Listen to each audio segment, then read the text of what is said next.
Hello, ho, ho, ho, ho, ho, and welcome to Shite Talk History, an Irish history Christmas comedy podcast. That was great. Your Christmas intro sounded an awful lot like your Halloween intro. Hello, welcome to Shite Talk History, an Irish history comedy Halloween Samhain podcast. Perfect. It's the podcast intro for all seasons. Well, I think, myself and Jason have had a nice, what has it been, a month break? Something like it, yeah. Which has been good. And now we're going to do this Christmas special, which I picked a really festive story. It's a real perk upper. I don't know what the word for that would be. It's really, it'll make you warm in your soul. Warm in your cockles. There you go. But we're going to do this one Christmas episode, and then we should be back with season 5 at some point in mid-January. Jeez, is that where we're at? We're at season 5. Damn, okay. Yeah, I think so. Yeah, coming around quick. Oh, well, before we start the podcast, we've got to do those things we always do, like selling. We've got to say... Well, first off, let's go. We finally got a sponsor after 4 seasons of the podcast. The good people over at Manscaping. I don't know how to do sponsorship. I'll take it over, Kev. You take it, yes. Yeah. They sent us some notes on what to say, and I don't think. Did you read them? I did not, Kev. I didn't go anywhere near the reading the notes because they said, "Have at it. Just do kind of what you want. Here's some notes, guidelines." And I was like, "You can't give a comedian like the leeway of like, oh, just do whatever you feel comfortable with, and then be like, oh, but here's some guidelines." Like here's what we think you'd feel comfortable with. Well, if you're like me and you've left it really late to get a gift for someone that you're close to who has a penis and balls, then I'm pretty sure if you ordered it... A hairy penis and balls. A hairy penis and balls. I'm pretty sure if you ordered it by the time you're listening to this right now, it will arrive before Christmas. I'm pretty because I know they've got an American website you can order from and also an EU-wide website you can order from. You can get yourself some ball razors. You can get yourself a full kit. Ball deodorant, ball moisturizer. I don't know if it's just balls. I think I imagine a woman could shave a Brazilian in with these things. They're sharp. Listen, they're a woman could shave someone from Venezuela. They could shave someone from Brazil. They could shave someone from Chile. Any South American country. You're right. I'm not as big of a fan of the Brazilian strip. I'm more of a fan of the Gaza. That's when Paul Gascoigne does a line of cocaine and falls over. Again, I didn't read the notes, but I'm pretty sure they said don't mention the Israel-Palestine conflict when you're trying to sell our razors. Or Paul Gascoigne. Sure, but he was actually divisive. You may have shaved before, Jason, but you've never shaved properly until you've used Manscaper Ball Razor. I don't think that's what it's called, but that's what I'm calling it. This is my advertising voice. And if you go to manscaping.eu or manscaping.com even, they've got a .com now. That's how serious they are about shaving your balls. When you purchase any item from manscaping.com, you can put in discount code STH20 to get 20% off site-wide and free delivery. I'm pretty sure they've got free delivery with most things that you buy, but if you put in our code, you'll get free delivery from us. And the more codes you put in, the more likely they are to give us sponsorship next year, which would be pretty cool. As cool as a freshly shaved pair of balls. So Manscaping. Shave them balls. And shaft. Yeah, the whole undercarriage. The taint.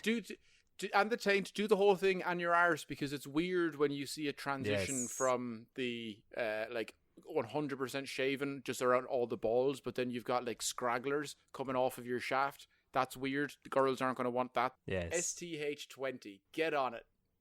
With all the money that you've saved on those ball razors you're going to buy, myself and Jason have finally done it, and we've made some merchandise.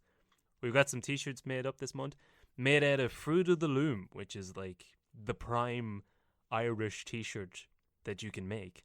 We've stuck them up on our new merchandise website at shitetalk.bigcartel. So it's up on like the Big Cartel website. If you Google Big Cartel and Shite Talk, because there we're it is. such a deal that we just skipped straight over Small Cartel and We Cartel. did. That we Medium just went, Cartel was on the phone. They were trying to set up lunch meetings with me and Jason. I was like, don't even. Nah, we were Big going. Cartel or we were nothing. going direct to El Chapo, right to the source, head honcho. Yes. So you can buy Shite Talk t-shirts there. We'll be doing a special deal in January where you can get some tie-dyed Shite Talk t-shirts. Tie-dyed personally by my loving girlfriend, Lisa. If you Google Big Cartel Shite Talk, you can find it. Or if you go to our Instagram page, at Shite Talk History, it's in the bio there.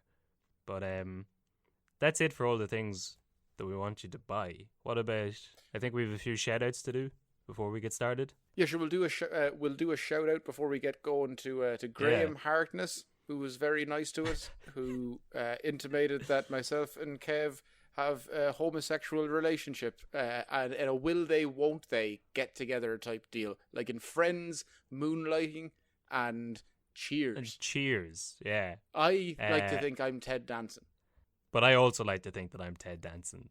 No, I am Miles Kramer in the spin-off Frasier.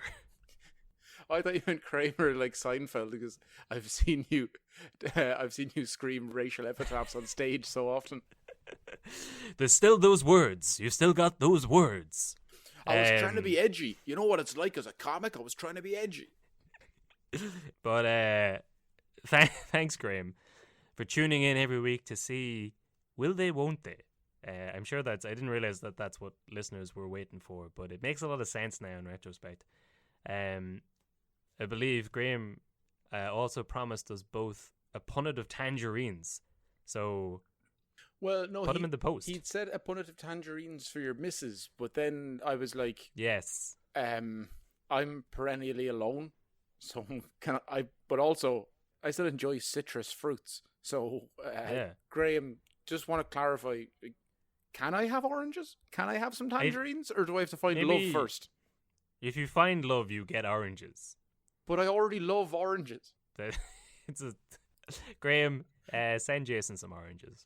And also wanted to give a shout to Louise McCurlin, who set us up with a very nice online gig last month. Thank you very much, Louise. And if you or any of your mates would like us to come and do like a coffee morning with your work people, or host a quiz, a pint evening. We can also pint do evening as well. They're all the rage these days.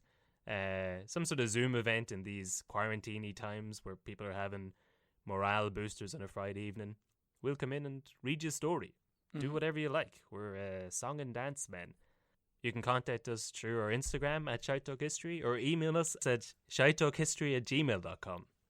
I think that's it. So here's this year's Shite Talk History Christmas special.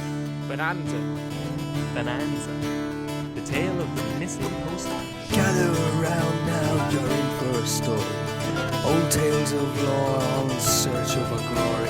The history and mystery of lads, lasses and all. Discoveries and voyages, the rise and the fall. Follow me now as we go back in time. We trace the steps of Irish lineage to find Joseph from Carlisle and Catherine the Dog. Guide you through the ways of Shite Talk. Lawrence Griffin was born in Waterford in 1880 to a family of 6. Why can't you pronounce that word? So I've brought this up. I brought this up to a few people since. Waterford. That's how it's pronounced by anyone who is educated in Dundalk. Anyone who's been educated from a hedge school, that's how you would pronounce it. Right, we're off to a bad start here, but anyone from Waterford who wants to ring in and just leave us a voice note. Jason Brennan's number is 086. I'll give it one number. You even got it wrong straight away. 08, and I'll give it another number every week for 314-578-7110. If anyone wants to waste their their minutes, feel free. I've also, as I've said that now, realized plenty of people in America who are on my time zone. Also, WhatsApp is a thing. Yeah, don't call me. I don't like people. Don't call them, but do send them a WhatsApp. of you pronouncing Waterford in a normal human way. Oh, you can do that, and I'll play them all on the podcast. Lawrence Griffin was born in Cunte Port Larga. You know what? That's probably more wrong than Waterford, but anyway. He was born in 1880 to a family of 6. He joined up with the British Army in 1899 at the age of 19, which is probably seen as pretty old for those days. He served as a bombardier in the artillery regiment in India until 1907. Do you think 19's like back in the day is way too old to be joining the army? You're like, what good are you going to do now? Live the rest of your life. You're too old. You're too experienced. You've seen too much of the world to fall for this. Yeah, well, he had all these like 13-year-old privates running around being like, "Oh, fuck you, old man. Turn up your hearing aid. Maybe you'll hear the next artillery attack." Well, it's like all of those guys in their like mid-30s, like early to mid-30s that joined the US Army after 9/11. They're like, "What? Oh yeah. What? Why? What are you doing? You're old enough to know that like you've already got past the teenage, early 20s, adolescent phase of like, I'm going to make a difference for my country. You're going to be a number." I mean, it's not a coincidence that when you look, I know closer to home, like when you look at the sign-up age for the War of Independence and the Civil War, 19 to 22, those were the prime years to go fight and die for your country. So as soon as he got home, he got married to Mary Fitzgerald. He then rejoined the military to serve in World War I, where he fought in France, and then was later discharged in June of 1916 due to an injury. His arm was damaged, part of his ear was blown off, and he lost some of his teeth. What happened to him? Someone told him he could get cash from the Tooth Fairy, and he got a little overzealous with the hammer. I don't know, probably some grisly war thing. Also fun to remember that, June of 1916, I feel this is a whole other podcast, but obviously Easter Rising of 1916 happened while quite a lot of Irish people were abroad serving in the British Army, which must have been pretty awkward to wake up in the trenches. That's if they can tell you that you're any different from a Welsh or a Scot. You might just be... Nah, man, sure. I'm from Glasgow. Is what it is. I wouldn't want about. Was it Dublin? Dublin is it called? Is it the Rising? It's no, I'd never heard. Interesting. So he got an honourable discharge from the army after he was injured fighting in France, and when he got back to Ireland, he got himself a job as a postman. At the time, it would have been under the British Post Office. Presumably, it's kind of like a soft job given as repayment for, losing your teeth for old Blighty. But so he started working for the British Post Office and then stayed on post-War of Independence when it became on push. Lawrence Griffin retained his job as a postman. So by 1929, he was living in Kilmacthomas with his wife and 2 of his children. One of his kids had died. Again, in classic storytelling from the time. Maybe he had more kids and more of them died. Maybe more of them survived. No one seems to really have kept track of which children were alive and which were dead until they were about 20. Well, to be fair, that's just the safest thing to do. So you don't want to get emotionally attached to all of your kids at the time, because most of them aren't going to make it. You're kind of like, I will supply. There's a trough over there. I'll put food in it once a day. There's an abundance of water over in the corner dripping down from the ceiling that you have access to that. Come talk to me once you hit 15. If you can manage to get to that, this is like the Romans putting children out overnight to see if they can survive at night in the harshness of the elements on their own. Then we'll talk. We'll talk then. Prove to me something. Prove to me you're worth teaching.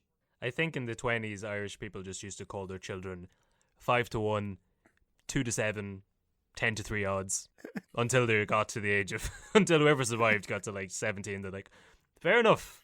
You are now Jason. Are you just going to name them then? Oh, yeah, you only name them if they beat the odds. Much like when your parents get a cat or a dog just for a day or two to mind it as it's a stray, and you're like, don't name it, or else it's because having to chisel the name into the gravestone afterwards is just extra work that a 12-year-old shouldn't have to do. You can easily get a unknown gravestone, much handier.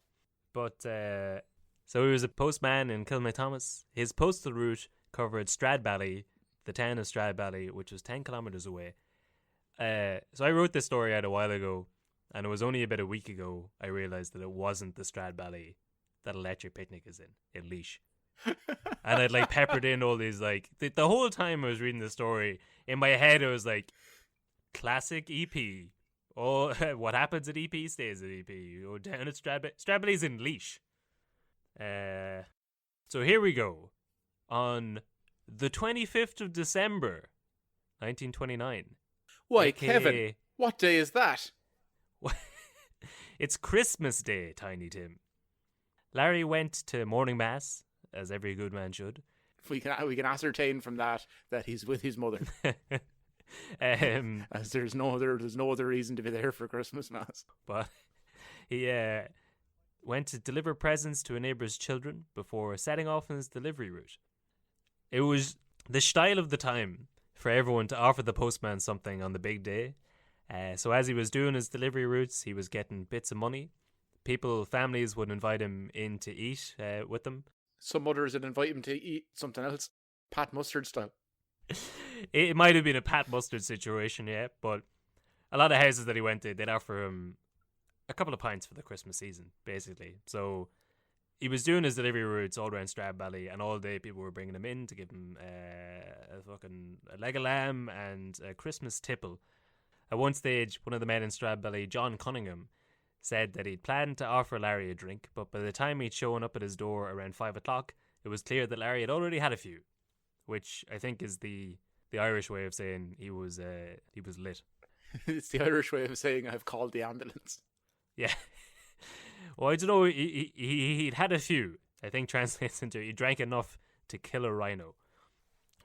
So back home in Kilmacthomas, 2 of the Griffin children were due to go out to a Christmas dance that night, but the mother had asked him to stay and wait until the father had gotten home because he might have a bit of extra Christmas coin for them. But Larry Griffin never made it home that night. His wife Mary was worried initially, but he figured Larry maybe just drank. He can deliver all the packages, but not himself. Often the way. No. Often the way. Mary was worried, but figured that he may have just drank too much, and since it started snowing at around 7 o'clock that night, maybe Larry decided to sleep it off in Stradbally rather than risk the cycle home. Ah yes, don't risk the cycle home, just fall asleep in the snow. That's your safe bet. Well, he was a well-liked man, and he was, these were different times in the 1920s. If your postman would come around, he'd be like, would you stop? Come on in, Larry. Lay down your head. You say that it's a different time, but also, like, I'm from a very rural part of Ireland. I have quite a good relationship with my postman. Yeah. He will come in. He will come into the house. Fair enough. My postman for the first half of this year couldn't figure out where our apartment was in the apartment block, so just started putting our letters in some other apartment. Like around May, someone showed up at our door with like a stack of letters. These have just been shoved in our postbox for the last 6 months. That's cool. Oh, David Lynch gets mail delivered to my house. What, the David Lynch? I don't know. Progressive Insurance consistently send me letters addressed to David Lynch. And I can't be 100% sure, but I'm pretty confident that it's avant-garde director David Lynch. Well, I put good money on that. Part of me thought it was Progressive being like my champion and being my hype man and being like, keep it going, Jason. Your film career is actually taking off. Some like you're directing now, but like someday you might be a David Lynch type figure. You're just calling me. It's like if I was to call you like someone you would aspire to be, like Chris D'Elia or Gary Glitter or Eamon De Valera or something. I don't know, like whatever your but one of the big names. Yeah, like I like to think that it's a doff of the cap, a tip of the hat, a passing of the torch. Yeah, that I want to. But it's David Lynch, so it wouldn't be a passing of the torch. He would like fire a transformer made of jelly babies at me, He would pass you a literal torch, which would be symbolism, but then the torch would dissolve into the concept of fire. Into a phoenix, but nothing would rise apart from the tide, and then all ships would rise with it. But then it's... There you go. Yeah. It's great. He loves 7 metaphors in a row. But back to the story. So Mary thought that Larry might have slept it off, but at 7:30 Christmas morning, a man out walking found a post bike lying abandoned on the road pointing towards Kilmacthomas, and there was no sign of Griffin. Now, I'll level with you, Jason. This isn't exactly a festive story. This is a stone cold whodunit. Oh, And the most suspicious man to me so far is the man that's up at 7:30 on a Christmas morning, that's just what walking I was around. instantly when you said. I was like, this guy's up at 7:30 on Christmas morning. Before you even told me he's gone missing, I'm thinking he's guilty. I don't know. I don't know of what. It's like there's been no crimes committed today. Well, then he's planning it. I don't trust a man who's up that early on Christmas Day. Any old solved crimes in the last year, I'd say just, take a DNA swab from this man. By all means, get up early on Christmas Day. That's something we start as a tradition from childhood. You get up early because you're excited. You open presents. It's amazing. Then you get a little bit older and you get better presents because you're a teenager and you know what you want. And then you get a little bit older and you get up early so you can get the real present, drinking away life's sadness with alcohol. But none of those activities involve being up at 7:30 and going for a feckin' walk. No, out stumbling across future evidence in murder trials. So on the 26th of December, the day after Christmas Day, Stephen's Day, Boxing Day for those of our misinformed friends, the search was on for the missing postman. There was a search party of Gardaí from several neighbourhoods, as well as around 100 civilians between Kilmacthomas and They really shouldn't have been drinking. Search party. It wasn't the best party that had been thrown in Stradbally. That would be Electric Picnic, but it was pretty close. But you're speaking of drinking, and you mentioned going to Christmas mass because you're at home with your mother. Imagine being home, visiting at home with your parents, home from America, and you wake up on Stephen's Day morning, and your mom's like, "Put on your coat, Jason. We have to go out and look for a postman. He's gone missing. No one's seen him in 24 hours. Get your boots on. Come on, let's go. We gotta go out and search for this postman in the bogs, in the fields, in the snow." What year? 1890. 1929. 1929. Okay. I don't think the year matters. It does matter because I want to know when we lost our local kinship. I think even still, I can imagine waking up hungover after being out Stevens' night and my mum being like, "Put on your boots, we have to go look for the postman," and just being like, "What?" I think I just do it. I think I just at that point. That's the thing. You would. I think you'd be so. It would happen so quickly. You wouldn't even cop on into the bed an hour later when you'd sobered up from the cold, and you'd be like, "What the fuck am I at?" Yeah, but I mean that's just the same as any activity done over Christmas. So you're like, "We're going to go visit your aunties," and you get there and when you're hungover, and an hour later, and you're like, "What the fuck am I at? How did this happen?" You've gone to mass. You're an hour there in hungover. You're like, "What the fuck am I at?" You get too when you're living by yourself, you get too used to just not doing anything that you don't really have to. Yeah, and then when someone is like, "Oh, come on, we got to go do something," and for a second you're like, "You know what? It's the festive thing to do. Let's go see Great Aunt Mildred." And then you're there for half an hour, and you're like, "Why am I looking for this postman in a bog? I'm going to be gone next week. I'm going to be back to New Zealand. He's never delivered my post." So as you probably well know, Jason, there's an awful lot of bogland between Kilmacthomas and Stradbally, and it was assumed that Griffin must have walked off from his bike and fallen into one of the holes. But when looking at Griffin's bike, the other postman noted that the mailbag, the coat, the overalls were all strapped to a bike in a way that wouldn't normally be done. The cape was tied to a bar in a way that'd make it fly up when you were cycling. No postman worth his salt would have tied it that way. Oh, you got me intrigued. Yeah, that's like LA Noir. That's like old school detective. They're like, do you see? It's like, we don't need fingerprints. Why is that? Because this can of peanuts is open, and from that I can deduce his address. I just really like the idea of everyone else looking over it, but people who are in this profession just being like, "No, that ain't right. No postman who's been 2 days in the job would tie his strap like that. Obviously, it's over under, not under over." But that's just by the concept, that theory does work if the person just isn't bad at their job. How many people in your professional history have ever been good at their job? I'm not saying bad, I'm saying where you're looking at them going wow, that person is actually really good at their job. I'd say I know 5. You're right. Yeah, they didn't account for the fact that he could have just been bad at his job. Or also, I hadn't put this together yet, but like all we've established so far in this story is that Larry Griffin was loaded. And, you know, he might have tied his bag to the bike the wrong way whilst drunk. I mean, that could happen. Well, that's... No, Kevin. No postman worth his salt would ever he had 17 pints. No postman worth his salt would ever... And 17 shots. No postman worth his salt... We call that breakfast. We call that the morning delivery in the postman world.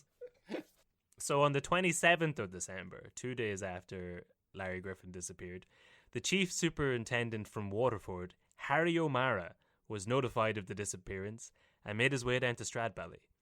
He interviewed the local Gardaí there, one Sergeant Cullinan, and the Gardaí D'Elia, Frawley, Murphy, and Sullivan. Garda D'Elia? Yeah, I was going to say Dullea. By any chance, was he involved in the children's department? So I was trying to think of like how to explain what the Gardaí are to our listeners from outside of the country.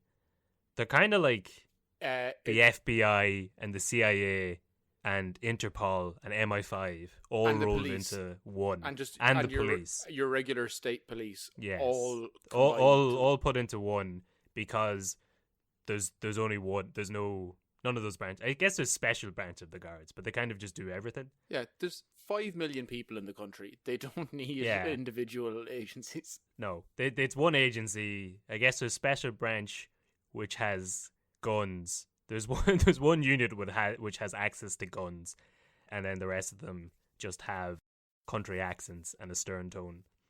I don't know if we talked about this before, but I think it's one of my favorite stories of the guards and their weapons.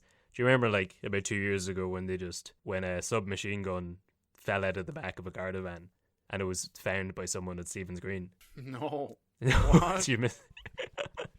It just fell out of the back of a SWAT van, and then some person found it and had to like turn it into the guards.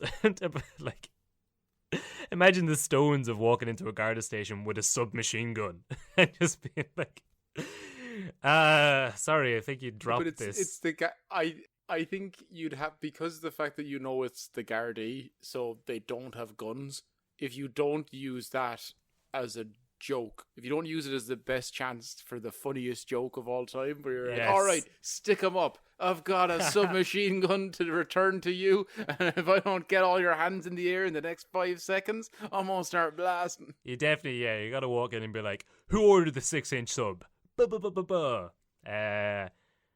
I really hope that person capitalized on the comedy value of this. But so I guess that's who the guards are. And now you've got Superintendent speaking of, because I referenced Paul Gascoigne earlier, that doesn't often happen. That he did that before with the referee's yellow card. That the referee dropped his yellow card and then like ran away, and Gascoigne saw it, so he went down, picked it up, ran after the referee, and then like showed him the yellow card like he was booking him. That is great. It was pretty awesome. I think the ref might have booked him then. I'm not sure. Right, so the big man Harry O'Mara has been called in from Waterford City, and he's interviewing the local guards about the disappearance. So all the local Gardaí claimed that Larry Griffin was sober when they'd seen him last, but other villagers that O'Mara interviewed said that he'd been fairly lit when he was doing his rounds. Like, how could he be? Every single place he went to offered him a drink. Exactly. Yeah, well, so now O'Mara's talking to all these villagers, and they'd be like, well, he had a pint at my house, and by the time he got to my house, he was pretty bollocksed. Well, I don't know how he could have possibly been drunk, because could you continue to carry out your profession when you were drunk? If you're telling me he was drunk and still able to walk door to door and hand over envelopes, well, then he's a better man than I. Well, actually, O'Mara discovered that Griffin hadn't picked up any mail between Stradbally and where the bicycle was found. Even though it was part of his normal route, which was suspicious. But so one of the villagers that O'Mara was talking to told him that he'd been on the road to Kilmacthomas at 4 a.m. and he hadn't seen Griffin's bike that was found there the next morning. It wasn't there at that stage. So that's a little suspicious. It's also 4 a.m, so I imagine it's quite dark out. Well, that's it exactly. I mean, if you and ask if you're me, not looking for it, like if you went out the night like that at that time and someone was like, keep an eye out for Griffin's bike, still quite difficult. If you weren't Yes. looking for it and it's pitch dark, if someone asked me to recount what happened between the hours of midnight and 7 a.m. on Christmas morning while I was walking down a dark, snowy road after a feed of pints, I might have missed the bicycle as well. But O'Mara, he thinks this indicates foul play. So he's going around. They thought chickens did it. They thought roosters were in the job. They thought it was a turkey just getting its own back for Christmas. So O'Mara's going, you take door to 10,000 door. of us, we'll take one of yours. But so O'Mara's going around door to door. He's interviewed the guards. They all said Griffin was sober. He's interviewing the villagers. They're all saying they give Griffin a pint each. Things aren't adding up, but he's not really getting anywhere. Until the 6th of January in 1930, when Father O'Shea, who was a priest from a neighbouring village, told O'Mara that the Gardaí were hiding something and that he should interview a young lad by the name of John Power.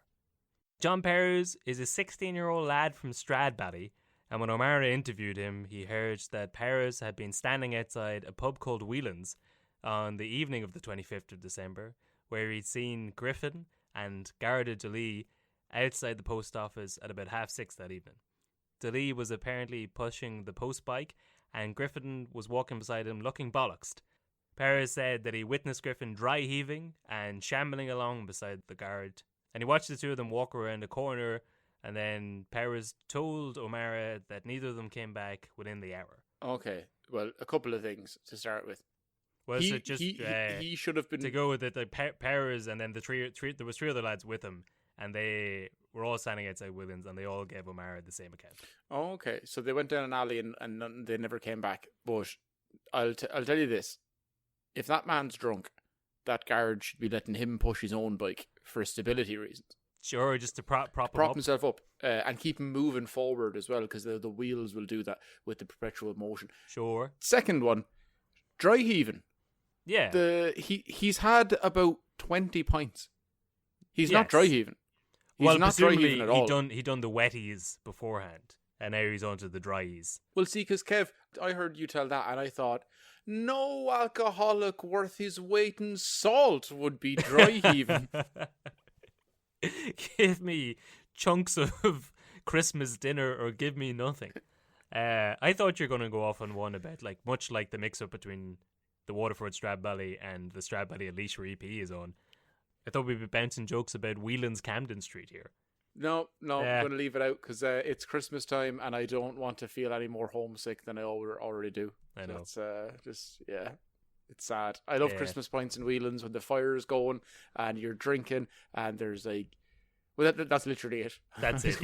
Is there anything else? I'm like, do you know those great times in Whelan's? There's a fire going on. I have a pint in my hand. Yeah, that's it. That's yeah, fair.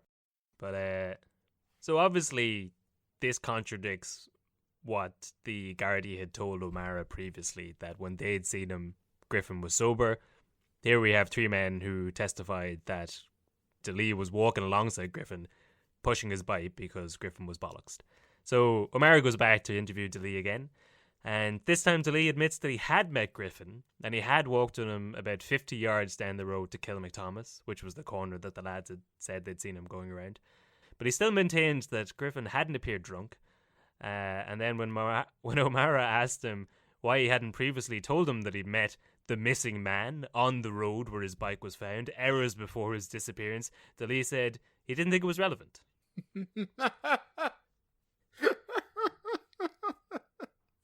But he's not wrong. How is he not wrong? But like, by this version of events, he would have been one of the last people to see Griffin. Oh, like no, before he disappeared. He is probably like 100% linked to the death of this man or the disappearance. No one said he was dead. But if you were to be brought up in a court of law and they were to ask you, like, why didn't you report that? The answer, I didn't think it was important. That is the only answer, yeah. But it's like, that, it works. It's like, it was an error of judgment. I didn't think it was important. If I thought it was important, of course I would tell you. Why would I not tell you? I just didn't think it was. It was an error. I think if you're a citizen, you can get away with that. But this man is like, he's a guard. He's a policeman. He's supposed to be investigating crimes as a profession. And he's like, I didn't think it was relevant that I was the last person to see, or the last person to see the man in question. You've met Irish guards before. I have, and in fairness, it was the Now, 1920s. Do you want to take everything you've just said back? Actually, he was a saint. He was just following the Garda handbook. So DeLee claimed that after he left Griffin, he walked straight back to Stradbally, where he met up with Sissy Whelan, the daughter of the publican. At least it's a girl. Because I was like, all right, yeah. It was David Sissy Whelan. They called him Sissy Whelan because he once wore a floral shirt in 1925. There was a dude who, in my secondary school, his name was Floppy. Oh, yeah. I think because a teacher tried to give him a blowjob, but he couldn't get it hard. There you go. That's the sort of nickname you could only come up with in Carlow. Yeah. And then she wasn't around too much longer. I think she went to work for the Department of Education or something. Oh, yeah. They needed to get rid of her after the embarrassment, so they're like, well, we can't fire you, obviously, so we'll just have to promote you up into a government position. How many more seasons do you think it can be before we get, like, litigation? I'm expecting to get a cease and desist. Actually, now that you mention it, we'll get to it at the end of this episode, but a lot of people involved in this story have sued a lot of newspapers. But fantastic. So we come back to Sissy Whelan. Sissy, I guess, is one of those names that they had in the 1920s, much like Gertrude and Petunia has just sort of fallen out of favor. I'm not sure what it was short for. Beatrice. Yeah, Beatrice. No, Gertrude is short for Beatrice. All right. I don't know what Sissy is short for. Sissandra, Sistifer. Sisyphus, yes. So she was the daughter of the publican who owned Whelan's pub. And DeLee said that he walked right back from leaving Griffin on the road to go see her. And then the two of them headed down to Stradbally Cove, where they stayed until about 10 p.m. because the two of them were doing a line, as they said at the time, which was a phrase for courting and not sniffing lines of coke off each other's backsides, as is the parlance nowadays. Mm-hmm. But this obviously contradicted what John Powers and his friends had said, because they had watched DeLee turn the corner with Griffin, walk down the road towards Kilmacthomas, and then they hadn't returned within the hour that the lads had been standing around outside. But with DeLee's series of events, he'd only walked a wee bit down the road with him and then returned to the pub that Powers and the lads were standing outside to meet up with Sissy. Okay, so he's saying, I went down about 50 yards down the road with your man. Well, so first of all, he said I'd never seen him. And then secondly... Yeah, but to be fair, wasn't I'm not relevant. holding that against him. It's not relevant. Yeah. It's not important. No. I see a lot of people in Stradbally. You want me to list them all? Do you want me to list every single person I see directly before they die? Yeah. Is that what you want to do? Is that what I'm going to do? Because let me tell you, I'm going to be here for a good 10 seconds. I'm a guard. It's part of the day-to-day. So, yeah, right. So then what's your understanding of the second account of the story?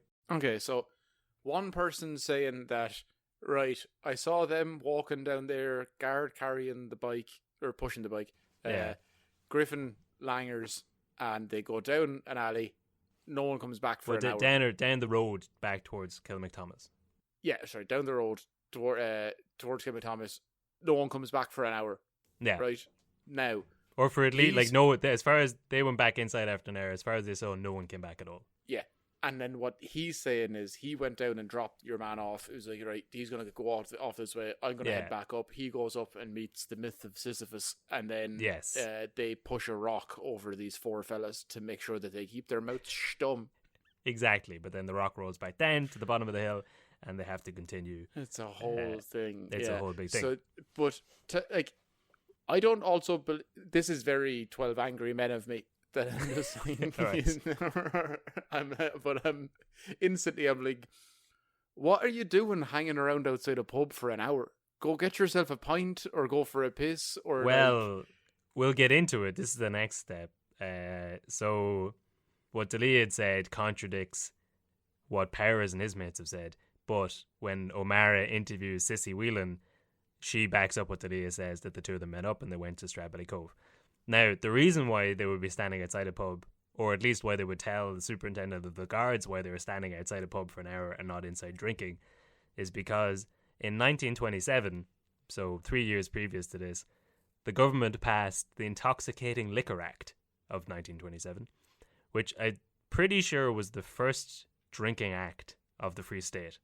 Before that, they were relying on like a law that was written in the 1880s or something. And when this act came in, it banned, amongst other things, it banned the sale of drink on the 3 holy days. You couldn't serve or buy alcohol on St. Patrick's Day, Good Friday, or Christmas Day. Wait, St. Patrick's Day was St. Patrick's Day. That one pretty quickly. Well, it was 1960. Eventually, they rolled back on that one, so they got they got 30 years out of that. That's crazy. That's an episode in itself. Yeah. Yes, so I read through bits of it because it's an entire legal act, and I read through bits of the 80s. There's loads of weird stuff in it. Like there was. You made that sound like it was an ordeal.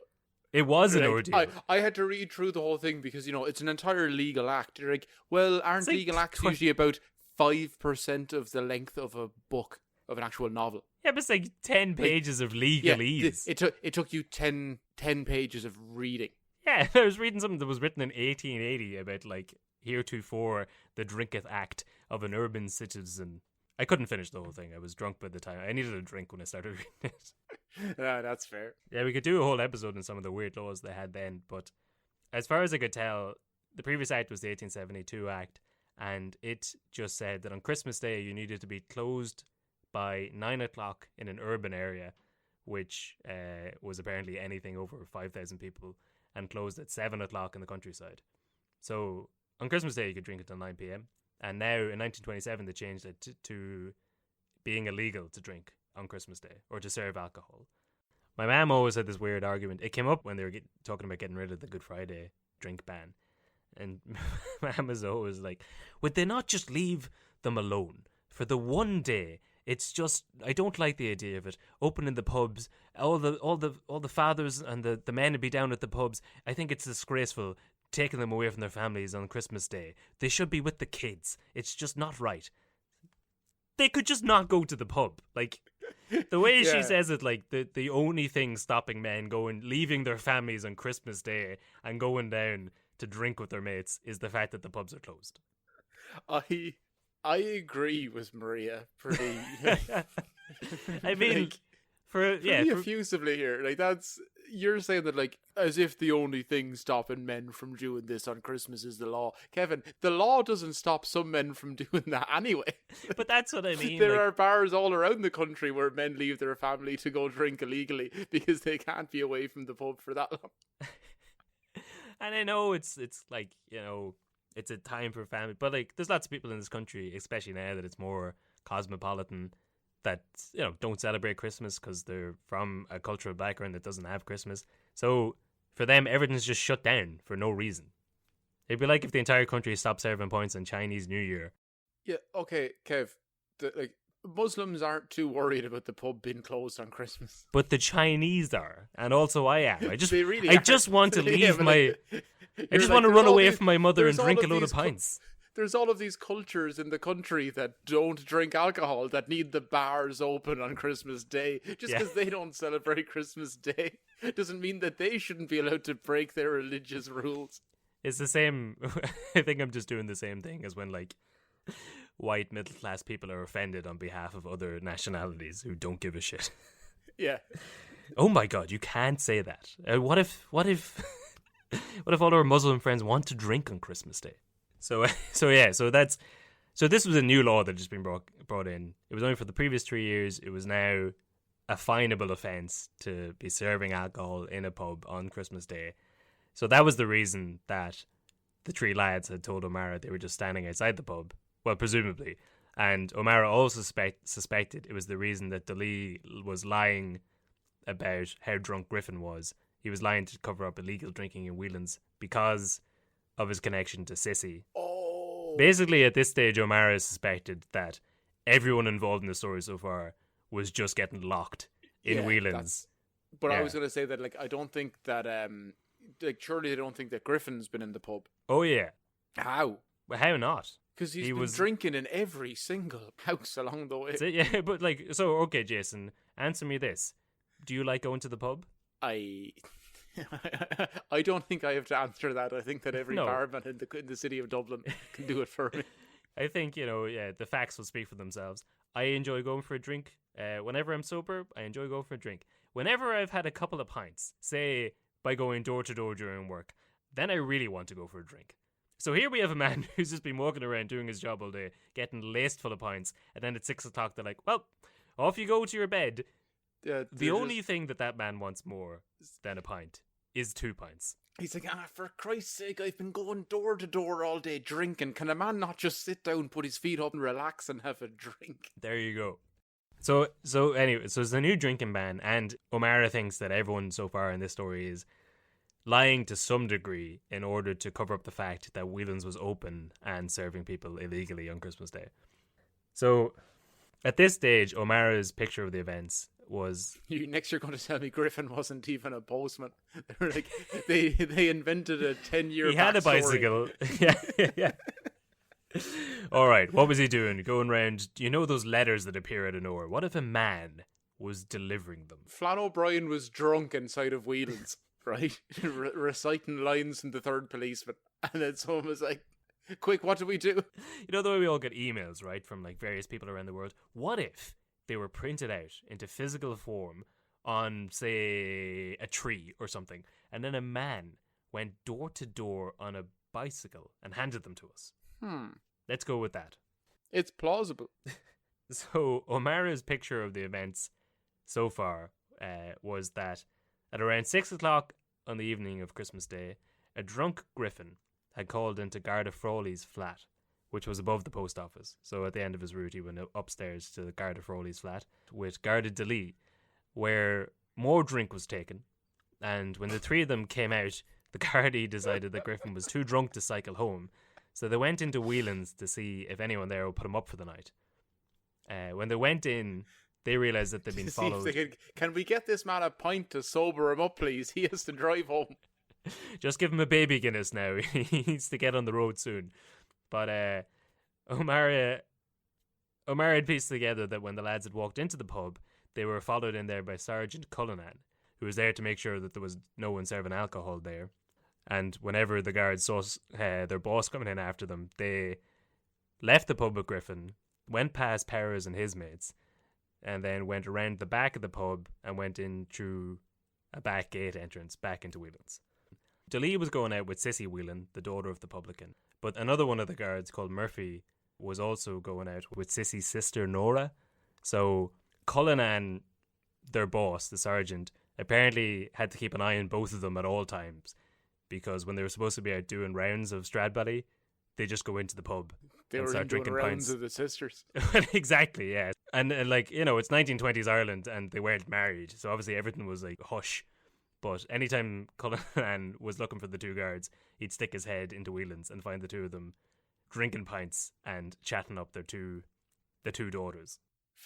Look, fair play.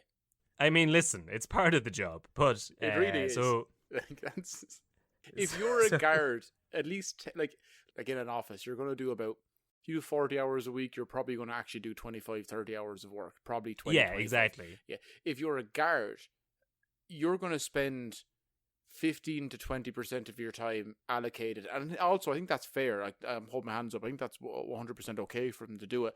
15 to 20% of your time is going to be spent looking for a future mate, like a future partner, be it a nurse, be it a hairdresser, be it a deli worker, be it a nurse who also is a part-time hairdresser and deli worker. Oh yeah. Or maybe she just makes deli out of she makes like chicken fillet rolls for passion at home. Like maybe so. As a hobby. She could go pro if she wanted, but she doesn't. She's not in it for the stardom. She's happy enough in the amateur game. But right, so where do most crimes get committed? You would imagine in the pub, and criminals are more likely to tell you what they've done when they're a bit loose-lipped. You buy them a couple of drinks. Obviously, you have to drink yourself, like Serpico. You're undercover. You got to keep up the pretense. They're on the beat. They're doing the job even when they're not doing the job. They're in there drinking, not for themselves, Jason, but for the good of Stradbally. That's fair. I'm undercover. As a what? As a bastard man. I'm undercover and Garda Murphy's under the table. We're here doing the fucking job. I'll So drink you under the cover. So Cullinan, always had to keep an eye out for these two sneaking off to Whelan's, and especially today, he was keeping an eye on Whelan's because they weren't supposed to be serving alcohol. He was keeping an eye on the place. So the two lads went in with Griffin to try and find him a place to sleep. Cullinan walks in after them. They sneak out the back door, past Perez and his mates, around the sideway, and back into the back alley entrance of Whelan's. Now, the Gardaí hadn't told O'Mara any of this the first time they were questioned. They all just said that Griffin was fine. Some of them said they hadn't seen him. None of this was mentioned. O'Mara took the logs from the station that were made up for that day. I haven't seen him since the illegal lock-in of about 150 people there about 4 hours ago. I'd say he hasn't. Sure, of course, it was hard to see him with all the fucking smoke and pints going around, you know what I mean? I mean, no, he wasn't around that day. Sure, it was hard to see him when I couldn't even see my own hand. I saw 4 of them, but who fucking knows? So O'Mara looked at the logs that had been made in the Garda station for that day, and he saw that they'd been altered. Many of the rounds that had been recorded hadn't actually been made because he interviewed a lot of the villagers, and, in the logs it would say, I bumped into Jason Brennan on this street at this time, and when they interviewed Jason, he was like, I was in a different county. You can't pin this on me. So now O'Mara is... To be fair, that's exactly what I would say. That's your classic MO, yes. I lie about my whereabouts all the time, just in case anything ever pops. Because if anyone ever asked you, I've seen enough true crime now, where if anyone ever asks you a question about your whereabouts or times and dates, just lie.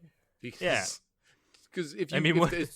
straight away they'll be like, oh, well, that doesn't link up to the, if that guy had been like, I don't know, I wasn't in the town that night, it was like, oh, well, then he probably wouldn't have seen him die. That's okay. We'll stop asking him questions. If you're like, oh, I was in the vicinity at the time. No. I've never been in the vicinity at any time. I've never been to Dublin. One time as a child to go to the zoo, and my ma drove there, parking lot, and home again. I saw a monkey. He looked at me funny. I got right back in the car. I said, no thank you. No drugs, no crime for me. So now, O'Mara's got conflicting reports. He's got the logbooks that don't add up with what the Gardaí are telling him. He's got Daly going back on his story immediately when confronted with witness reports. He's starting to suspect that the Gardaí were somehow involved in the disappearance of Larry Griffin. He reports it to the chief commissioner of the Gardaí, the head honcho, the top of the rung, a man called Owen Duffy. The Owen Duffy? We covered O'Duffy briefly in a few previous podcasts. He was a pro-treaty... Are you saying O. Duffy or Owen Duffy? Or Owen O'Duffy? Both. Owen O'Duffy. Owen O'Duffy, okay. Yeah. The fakest sounding Irishman. My name's Owen O'Duffy. O'Duffy. We talked about O'Duffy previously in a couple of podcasts. He was a pro-treaty IRA man during the Civil War. A few years after this story, he would go on to become the leader of the fascist organisation known as the Blue Shirts. And then about a year or two after that, he would become one of the first party leaders of Fine Gael. But in the 1930s, he was just a lowly chief of police. Much like Sting. Exactly like Sting, He was the chief of police. He had the badge and everything. But apparently, unlike Sting, O'Duffy was very against drinking in the Gardaí. He didn't mind people getting inside his personal space. Don't stand so close to me. Sure. Yes. Yeah, apparently, yes. So apparently he was very much against... I don't know if he was a teetotaler himself, but he didn't want Gardaí drinking on the job, which was a pretty revolutionary idea in 1930. But as part of O'Mara's report to O'Duffy, he said that Garda Daly and Garda Murphy were influencing the people of Stradbally to make false statements and are visiting those from whom statements have been made to ascertain what they've said. So they're 100% like Chicago 40s gangster style. Just yeah. They're leaning on them. They're just leaning on them pretty heavy, going, "Hey, heard you saw something. Maybe if you want to keep your eyes, maybe you didn't see something. Maybe you keep your fucking mouth shut, you bitch. Maybe you reconsider your statement. Maybe my partner reconsiders blowing out both your kneecaps." I have realized that it's like UK and Irish comedians that end up doing that voice all of the time. Yes, that's not a voice that exists in real life. Yeah, like Americans. That's what we all think America sounds like. Yeah, all of New York sounds like this. Oh, New York, I'm from Chicago the city. sounds just like this. And Boston. Whoa, I'm from Boston. Boston, park the car up we have a yard. Look at me, I'm from Texas. LA, oh, it's so hot. It's so hot over Whoa. here in California. Get out of my way, I'm from Seattle. I gotta get to the Big Pin. Ouch. Every American accent that we do just sounds like a a stereotypical 80s New York guy who's gone into witness protection. I'm from Florida, born and bred. Get out of my way, I'm late for the big pizza meeting. We need to make the dish even deeper. I'm from New Braunfels, yeah? Kansas City, Fort Lauderdale. Ohio, the flyover state. No one flies over me. I never seen a city in my life. I remember growing up, looking outside my door, cows, left, right, center, wall to wall, cows. So, yeah, so that's exactly the issue. O'Mara was complaining that the Gardaí were now going around asking people to reconsider what they may or may not have seen. There was a rumour going around the town that Garda Murphy had visited one of the lads John Perez had been with and told him to change his story.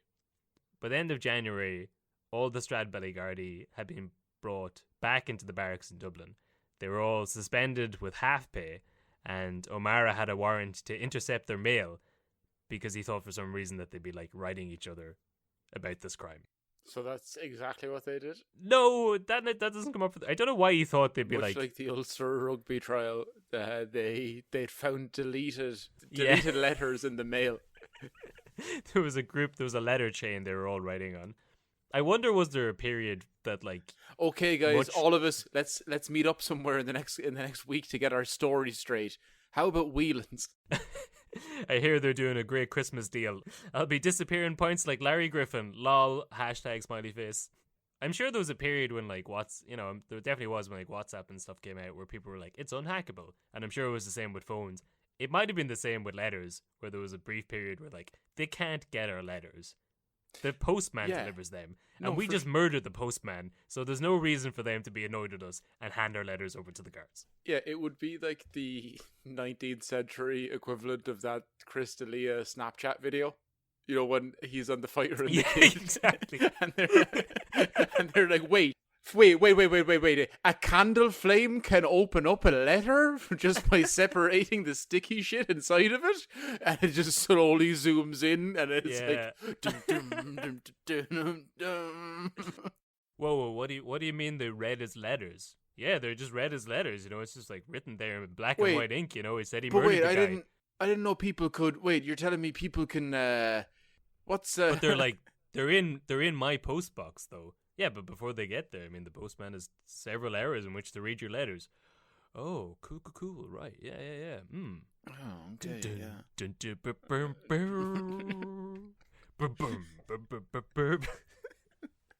I like that we're both now just doing Law and Order SVU. Well, because, I think this is an opportune time to say that a lot of the information I got for this episode came from a documentary series that RTE seemed to have done, but it was in Irish, called CSI, but the I had a fod on it.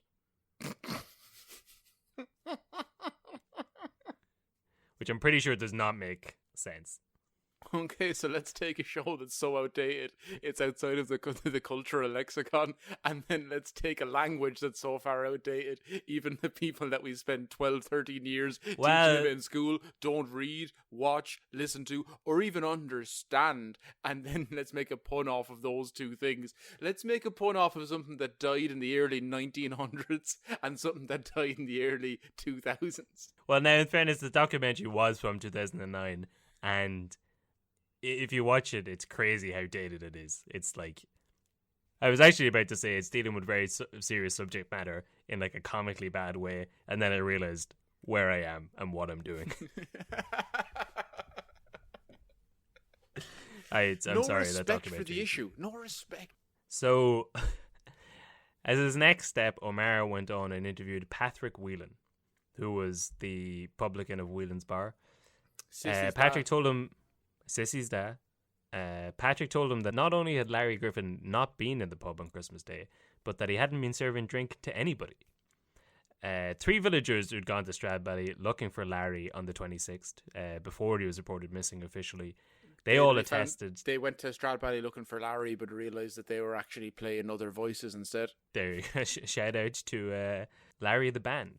So 3 villagers who'd gone looking for Larry early on the 26th, they'd gone to see Patrick Whelan, and Patrick had told them that Larry had been there the previous night, and that he'd offered him a bed to sleep in, but Larry had refused. And then, so that was 3 people that attested to that version of the story. Another 2 villagers claimed that they had been drinking in Whelan's all night. They'd seen Sissy Whelan there, the daughter, which contradicted the story that Sissy and Garda D'Elia had told about them going off to Stradbally Cove because they'd been seen in the pub. But neither of those 2 guys had seen Larry and Whelan's, as they'd only stayed in one area of the pub. So when O'Mara confronted Sissy with this new fact, she changed her story to say that she had been with D'Elia, but they hadn't been at Stradbally Cove. Instead, they'd been out the back in a shed behind Whelan's, and she'd been popping her head into Whelan's periodically so that her mother wouldn't become suspicious. Because it's 1930s Ireland, or 1930 Ireland, and, you know, but hold on. She wasn't married yeah, to Gardaí D'Elia. No. The guard said that they went down to the cove. Yes. So then she's saying, no, I was just sucking him off in the shed. Well, she had initially said that they went down to the cove, and now O'Mara's after hearing from 2 other witnesses that she was there that night. So she's changed her story to be like, right, we didn't go to the cove. We were actually in the shed at the back. I don't know why that's a less suspicious story than them going to the cove. Like, if they went to the cove together alone, that's much more salacious than just being out the back of the pub. No, not at all. Them being out the back of the pub, far more salacious. Than going to a secluded cove? It's 1900s Ireland. It's early 1900s Ireland. 2 young lovers in the midst of a dark night. They see a glint in each other's eye. It's the only thing that illuminates the future for either of them. They go on a moonlit handheld walk down to a beautiful cove in Cork or wherever the fuck you are, and then they go shift, and no more than that, because I want kids to listen to this podcast. But they shouldn't have listened to the first hour of this podcast. They definitely shouldn't have. But they go down, they hold hands, they kiss. They don't even shift, Kev. Such is his respect. No French. This is pure romanticism, right? Right. That's less salacious, because that's just pure young love in the midst of the throes of, like, all of the emotions that you feel wrapped up and overwhelmed in at the time. We all know what that's like. Maybe you don't, but that's way less salacious than, no offense, Lisa, but that's way less salacious than going out the back to a shed, back of a pub, in and out. It's like, oh well, come on, we'll go inside for a few minutes, and I'll go outside and I'll suck you off for a bit, and then we'll go back inside so my ma doesn't realise and everyone can see me, and I'll go back outside and you can put up my arse, and we'll go back inside for a little bit. That's way more salacious, Kev. That's way more salacious. Honestly, I'm impressed. You've completely... I didn't understand this part of the story until you just made that clear for me right now. I was thinking coves. Who uses coves? Smugglers and doggers. And you know what? You're right. The back of a pub is much more seedy than out for a nice moonlit stroll by the beach. Yeah. That's how lovers so I can see get stories. That's how you conceive people. Like, that's how you... And so I can see now why she lied to the guards about where she'd been and where D'Elia had been. Imagine being conceived by the light of the moon or by the light of the gaslit smoking area lamps. Like, that's... The uncovered phosphorus bulb from the back of a pub that kept flickering on and off as your ma was shouting you for last orders. You don't have to go home, but you have to get out of me daughter. You don't have to go home, but wherever you go, leave my daughter here. So on the 23rd of January, 23 days into this new decade, a 25-year-old man by the name of Thomas Corbett was called into the Garda station to be interviewed, and he was accompanied by a 50-year-old man called Jim Fitzgerald. Jim was a bachelor who was living with Thomas and his wife. I think that he might have taken them in after Thomas and the wife had their baby, or possibly they'd taken Jim in to take care of him. I'm not entirely sure what the dynamic was. I don't think they were related. Very different dynamics, to be honest. Yes, I think it's just one of those old-timely Irish things. Like, he was a 50-year-old bachelor, which at that point, I mean, it was just like... Yeah, but that's like 50-year-old... He was like a horse that needed to be put down. Or he's a rich man bachelor. That can flip where two ways, where it's like, this newly married couple, they have a kid, they take in the salt of the earth guy struggling down on his luck, hard times off the street, come in, we're going to get you back up. Or it's a seedy older rich man who's like, oh yeah, you come in here now. You come in here. Oh no, don't worry, sure, your fella mind the child. You come in here with me now for a second. I've seen sides. Watching... I'd say it's probably more... If you made it to 50 and you didn't have any kids or a wife or anything, and you had a wee bit of land, you were already in the top 1% in Ireland, just by virtue of not having to spend money on the 17 children that you would have had. So I think they might have worked together, and he had just taken a liking to Tom, and he was, like, why not move in here with me? I've got a lot of money, and at 50, I'm pretty much on death's door, so you may as well have it. So the two of them went down to give their account of the night's events to the guards.